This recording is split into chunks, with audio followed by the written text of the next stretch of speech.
Šiandien esame Vilniuje, Konstitucijos prospekto ir Geležinio Vilko gatvių sankirtoje.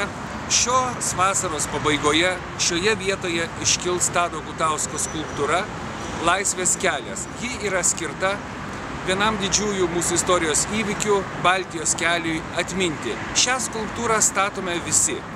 Tai yra visuomeninė iniciatyva ir šią skulptūrą statome iš vardinių plytų su jūsų ir mūsų visų vardais ir pavardėmis.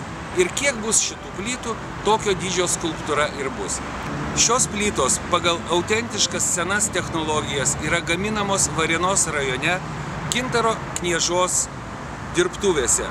Tai yra rankų darbo plytos pagamintos iš aukščiausios kokybės molio. Kiekviena raidelė yra įspausta meistro rankomis ir, kaip tikina Knieža, šios plytos atlaikys ilgus metus, šalčius, sniegą ir lietų.